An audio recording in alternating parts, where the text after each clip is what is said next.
Why did Aragorn take the hobbits to Weathertop? Wouldn't the Nazgul spot them there? And didn't it? Today we are going to explore why he took them to Weathertop. Weathertop is located in Eriador, so really the hobbits' trip up the mountain was similar to that of Elendil and the Dunedain when the hill is built. We'll start with the history. The Hill of Weathertop was formed shortly before the last alliance, so Elendil could watch the hosts of Gil-galad. The significance of its origin stems from the main reason why Weathertop was built, which is to have a watchtower, the Tower of Aman-Sul, to look at the hosts of Gil-galad before they joined forces in the last alliance against Sauron.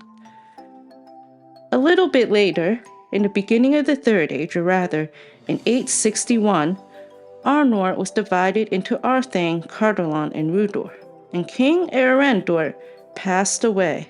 His 3 sons desired Weathertop, though they desired a Palantir at the watchtower.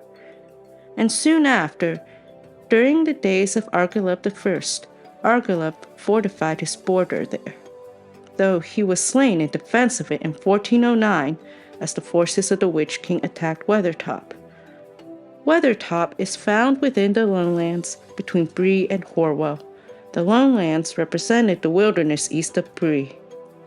What we must know about the Weathertop Hill in all these cases was that it was meant to be a watchtower, or at least when it was discovered by Elendil for that purpose. Meanwhile, Argileb I was looking to rule Arnor. While Cardolan accepted his plea, Rudor was already ruled by Angmar, and so it was too late.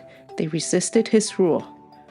As Argileb I sought to reclaim or defend it, he was killed by men of Rudor under the command of the Witch King. What does all this have to do with Aragorn's decision?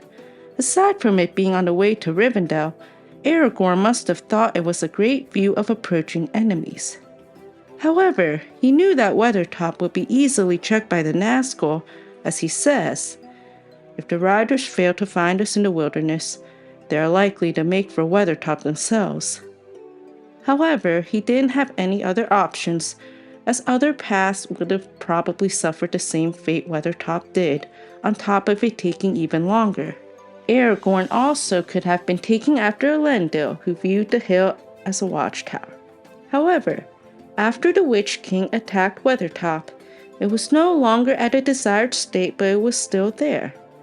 It could also be implied that had they not gone to Weathertop, they would have been found elsewhere between Bree and Rivendell. And lastly, Aragorn's taking after Elendil may also foreshadow his kingship at the end, where he would become the king of Gondor and Arnor, while Elendil was the High King of the Dunedain.